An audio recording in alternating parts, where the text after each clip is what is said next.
Welcome everyone to Already Cancelled. I am Peter, that is Tara, and we are going to talk about the Twilight Zone Season 3, Episode 33. It's called The Dummy, or Dirty Tree, as the Irish might say. Every time. Turty Tree. You gotta really emphasize the t on it. But yes, so full spoilers for the episode as always, and for everyone who's not Irish, because obviously all the Irish people are disgusted and have left, as one may expect. This episode is called The Dummy, and it is about a ventriloquist, as one might predict with a title like that. He's got a dummy named Willie.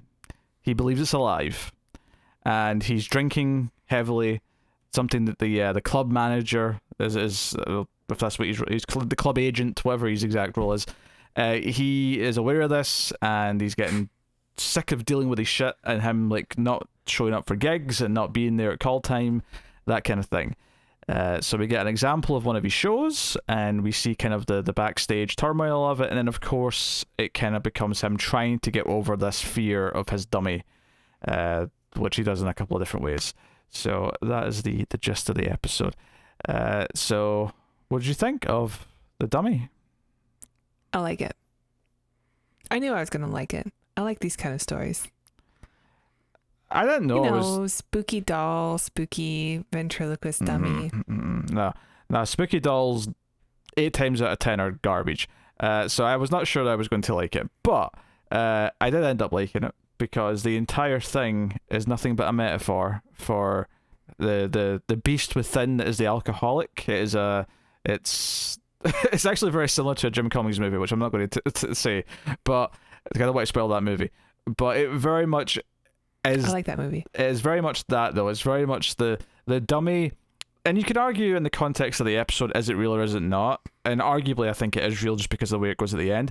But that's not really the point, though. The point is not if it's real or not in the context of the episode. The point is the metaphor that the entire story is trying to get across. Mm-hmm. The idea that this dummy and its persona is the living embodiment of his drunk self, of his alcoholic self, that is trying to sort of, win over and gain control and keep him going down that path. And he's trying to, he literally gets a better dummy. He gets a good dummy that doesn't have a mind of its own, that he can control, his healthy dummy. And that's his good self, that's his sober self. And he's trying to sort of battle between the two. And that's very much the episode. But there's a lot of smart little details in this about how it relates to its metaphor and the story. It's a really nicely paced episode. I think sometimes with Twilight Zone, either you can have too much stuff because it's only 25 minutes, so it doesn't feel like it's done enough to really explore the story. Sometimes it feels like they had a really good couple of scenes and then they had to stretch it to hit 25 minutes. This I felt was perfectly, like the first half was the perfect amount of setting up who this guy is. The way it told its story, where he's out on stage at the start of the episode doing his show and the audience are laughing, he's cracking some jokes, it all feels good fun, but the second he steps behind the curtain, his demeanor changes. Immediately he puts his hand over the dummy's mouth and he's like kind of pissed about it and he walks off. And very smartly later on, when he does the show again, but this time he does it with the other dummy, which is the good dummy that's normal and doesn't have a mind of its own, when he steps behind the curtain after that show, it's the complete opposite. He's happy. He, like, the showgirls that are standing there waiting for their cue to go on and do their dance or whatever, like, he's like, hey, give the dummy a kiss, and one of them kisses it, and he's like, ah, shucks, and he's sort of like, he's giddy, he's like a happy guy. But the first time he goes back, it's like just all of a sudden that on-stage happiness and cheeriness just bleh, it just eviscerated the second he went behind the curtain. So some smart storytelling. Yes. Actually, I never made the connection while watching it, mostly because they brought up not just the alcoholism, but like he's been diagnosed with schizophrenia. Like that's why he hears voices. So when I was watching it, I thought this was actually a pretty excellent like allegory for schizophrenics and for mental illness too. Which, I mean, I think they both kind of work. Like I really like the idea of someone being an excellent ventriloquist because they've been diagnosed with schizophrenia, so they're able to have these personalities. That's interesting. I don't want to poo-poo it. I'll just say that because there's a scene absolutely where he says that he's been to see a psychiatrist. Yeah, I do like your reading better. Oh, thank you. I like once you said it, I immediately liked the episode a lot more. But I did like the episode anyway. Because he does say that in a scene where he's talking to his agent and he's like, "Hey, you're sick. You know, Jerry, you have to go to a doctor." He's like, "I've been to doctors," and he says that, you're schizophrenic, this, schizophrenic, that. I took that as, well, that's what they diagnosed him with, because what he's telling them sounds like that. It sounds like schizophrenia because he's talking about a voice that's talking to him. But it's not that he actually has schizophrenia. It's actually the drink, it's the alcohol, which is the issue that keeps coming up. It's the issue, where he's told to put the bottle away, and he claims that he drinks because of the nightmares, because he's scared of the dummy. But in reality, I suspect that that's the voice inside him that's making him drink. That's the, so that's how I took the episode. Okay. But so you think the schizophrenia is obviously the supernatural part of it, but you think it could also just be a symptom of the alcoholism? Yeah, because I think when you start the episode, there's a sort of, and the dummy maybe moves in the background. When he's sitting at his dressing table and in the mirror, you see the dummy move a little bit, or its head's turned when he's turned around. I think when you get to that stuff, I think there's a natural impulse as a viewer to go, oh, is this real or is it in his head, right? And you're kind of you have that question, and it's kind of why I opened this by saying that it's not really the important part, because by the time I got to the end, not only does some stuff happen that kind of outwardly just feels supernatural, to me it's kind of like the point of it isn't really is it real or not. The point of it is what everything represents and what the dummy represents and what the dummy does to him, and the kind of the twist ending, if you will, and what that represents.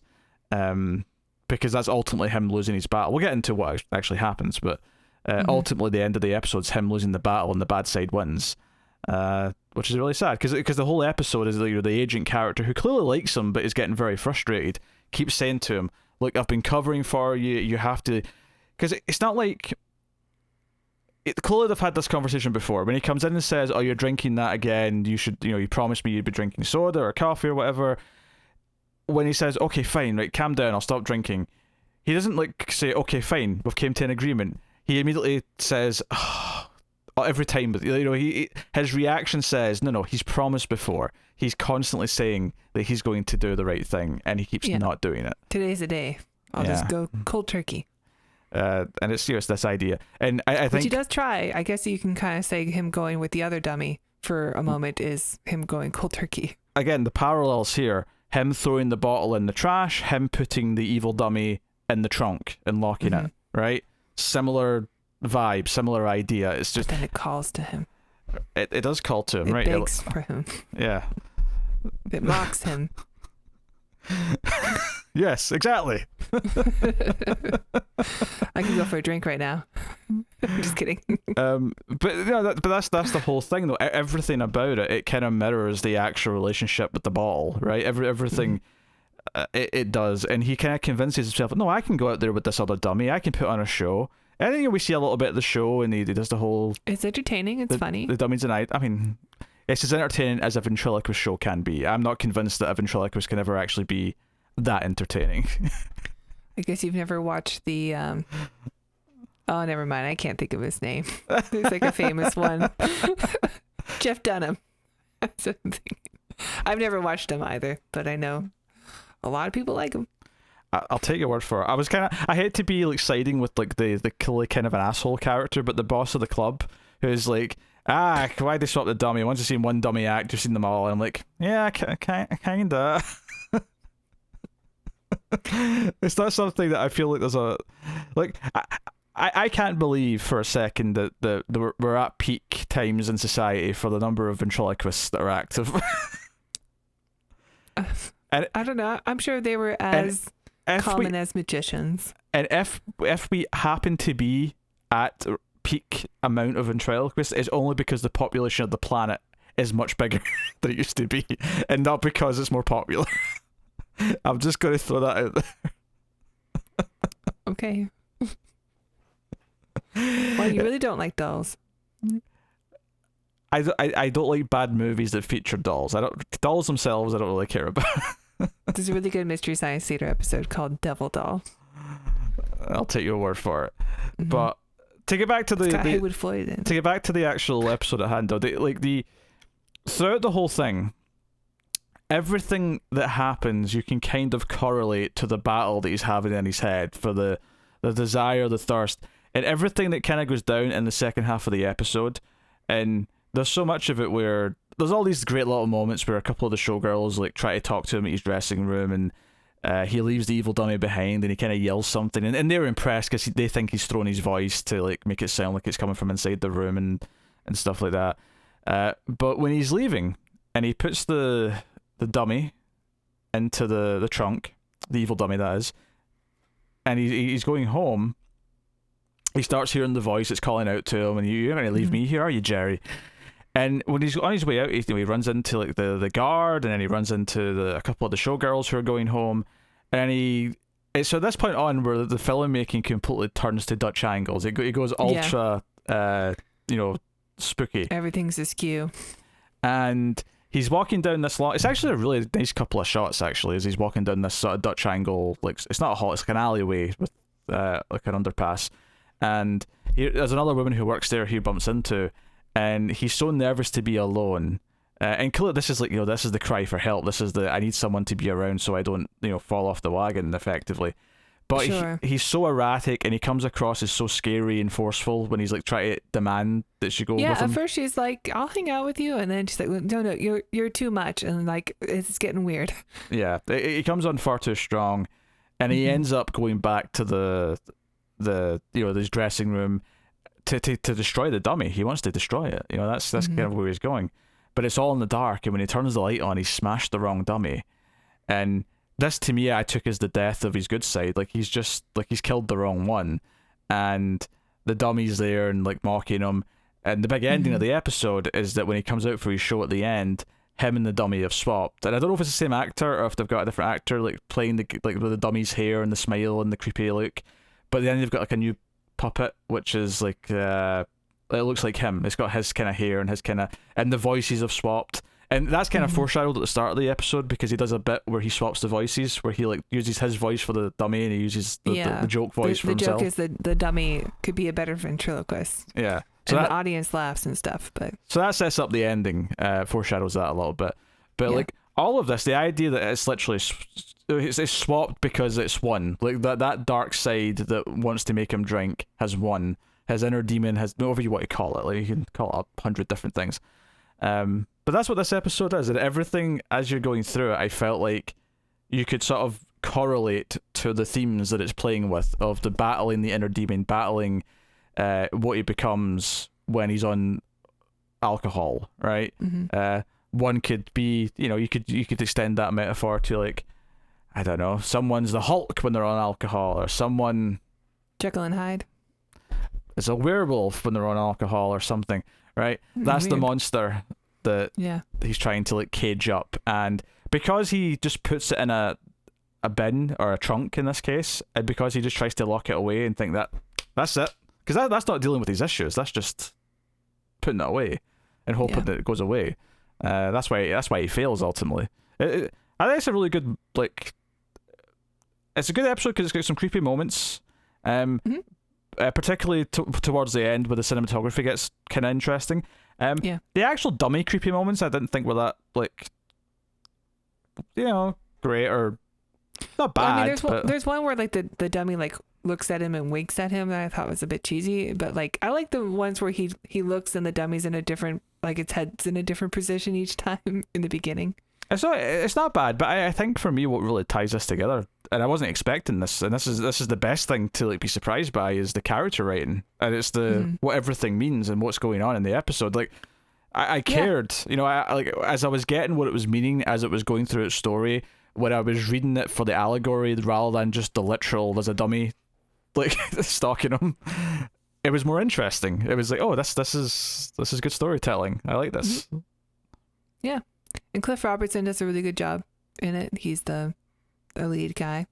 The guy who plays the dummy is actually God in Star Trek V, The Final Frontier. Just throwing that out there. Was that George Murdoch? Yes. What does God need with a starship? Maybe he needs to get all of his dummy friends a ship to go to their home planet or something. I don't know. Go play Poochie. Yeah. So this is the unfortunate downfall of Uncle Ben, long before he's Uncle Ben. Yeah. This is not the first time I've seen Cliff Robertson on Twilight Zone.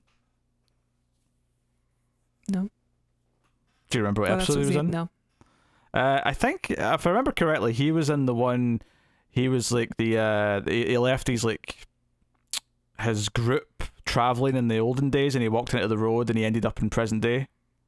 That's a good episode. That was him, right? I want to say that was him with the top hat and. Maybe.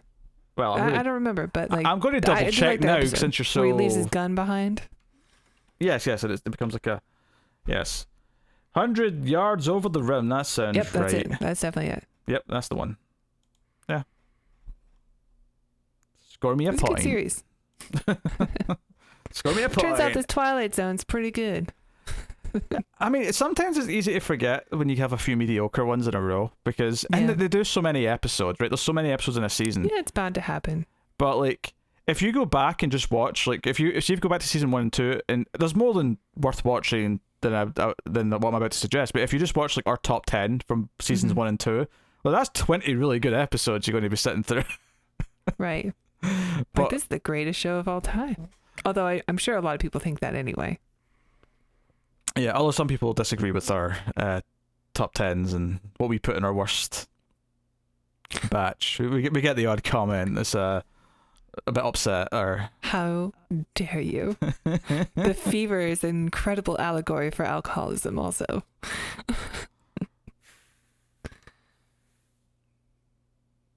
That was the worst episode of Twilight Zone. I don't know if it's the worst. I don't know if it's the worst. The gambling one? Ugh. I'd have to go back and check. I feel like there's been episodes that I found more boring than that. I mean, sure. I feel there's been that episodes that was pretty bad. More boring than that. But I dug this. I think when it went up that extra level in the last like 5 minutes, where it's went into the sort of horror movie mode, and we had the Dutch angles, and we had like the woman that he kind of scares off is like. I definitely really like that scene a lot. Yeah, when she's with the woman. When she's walking up to see him, and she's it's in the Dutch angle, and she's got the sort of the raincoat on. It felt like I was watching a horror movie that was made in the 40s. It felt like that, and it gave me a really cool vibe that the show doesn't always capture. I think sometimes it nails the horror stuff when it tries to do it, and sometimes it fails. But I think what I liked about this is that when the horror got good, is it was never the dummy that was like following him or coming after him. It was just his own paranoia. And that and it was him that was the scary part. Like, he's the one that might snap, but he may not mean to, because he's sick and he's addicted, but like, he does become scary to her in this scene, and it's that sort of spiral that I think makes it interesting. Yeah, you don't blame her for not trying to help him because he's acting crazy. Yeah. Like, he could hurt her. And the one friend that he did kind of have, he has a scene before he leaves for the night. His agent dude basically quits and says, "Look, I'm done being an agent. Like, this is just too much strain on me." So again, you have those elements of the people you drive away when you're an alcoholic, because you do, that does happen. Yeah. So people who just don't want to see you go through this anymore. And it's maybe a lesser thing, but like the boss wants him to come out and mingle with the guests after all the shows are done, and he doesn't do it. And admittedly, as someone who's a bit of an introvert, I think this is completely understandable, but there is kind of an idea that you're less social if you're like a drunk.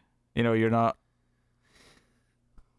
Or, I mean, he's a performer, so people, and an entertainer that people come to see, he doesn't want them to see the other side of him.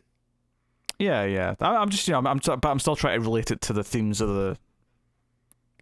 Well, I think people who are like alcoholics, like, not everybody's an alcoholic because they go out to a bar and get drunk all the time. Like, a lot of it is just they go home and drink alone. Yeah, you're saying he's locked away. Yeah, you're saying he's hiding it. Yeah. Yeah. Yeah. So yeah, like, it felt like everything that the episode does, every single thing in some way or another, you could link into the idea of what the episode is actually doing and saying. Nothing felt like a waste. Nothing just felt like a random detail just for the sake of having a creepy moment or having a. Because even the dummy creepy stuff that happens for like a couple of minutes before his agent comes in to speak to him, like, it doesn't last too long. It's a quick little, minute just to give you this sense of how he feels and how, like, then this is why he's drinking, because he pulls out the bottle and he pours the cup and he's Like, it's time for a drink. And that's when the agent comes in. The agent sees him at his worst.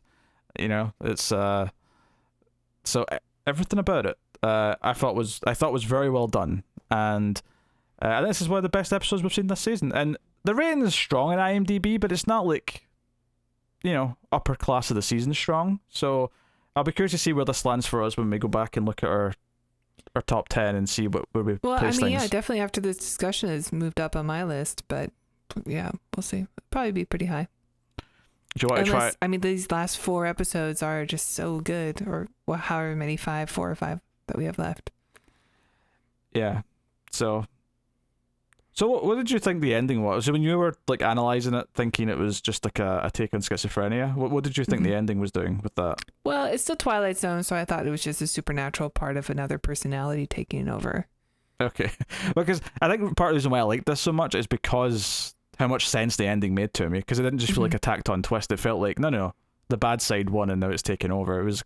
It's a cool, creepy visual of him like swapping places with a dummy, but it narratively makes sense in the context of what it's doing in the story. And sometimes the twists don't, and I complain when the twists just feel tacked on and just like, oh, we need to have a twist, so something to happen. This felt like it actually enhanced the story, what happened at the end. So it's a parable. So that's much better than the last episode. Stupid second coming with this cancer cure. Piss off. Oh yeah, that's right. Piss off with your cancer cure. This is real stuff. Yeah. I have the one before that pretty high on my list though. What was the one before? I can't remember. With the elderly couple that wanted a new body. Oh yeah, that was good. Yeah. So that is The Dummy. It is a pretty good episode. One of the best of the season, I would say, and I happy to recommend it. We're getting a Richard Matheson one next week. Yeah, Matheson's coming back. Yeah, next episode's called Young Man's Fancy. We're told that it's a battle of good versus evil, and that the place of battle will be this house that Rod's standing in when he's giving this little speech. So here's the description on IMDb.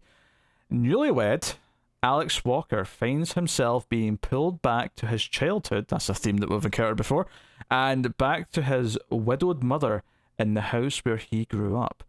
That's a very interesting description to read after hearing Rod's description, which sounded distinctly different. So I'm very curious as to how this and what Rod said meet together. Right. I do want to mention also, I really like Rod's introduction to this episode. I just like where, it just pans over from the stage through like the audience in the bar, and he's just like sitting in one of the booths. It looked really natural. Like he's not always like just so organically in the set. Like it looks like he just walked onto the set, but this one felt like he was just a member of the audience enjoying the show. It felt cool. It was a cool introduction. Yeah. There's very little to complain about in the episode, honestly. Performances are good. Narrative is good. Direction actually steps it up a notch, particularly in the back half, I thought. So, yeah, no faults for me. But, Young Man's Fancies next time, though. So, let us know what you thought of The Dummy in the comments below. Like and subscribe, all that stuff. Get us on the Twitters. Mail.Discord for channel updates. Tara will tell you about Patreon. That's right. If you enjoy our reviews, please check out our Patreon page. It's patreon.com/SmileFuzzTV.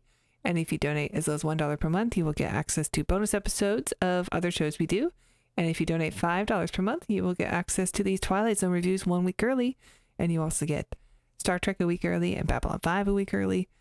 So, might be worth it. Thank you. And that'll about do it. So, thank you very much for joining us once again. We always appreciate it. Keep watching TV in the Twilight Zone.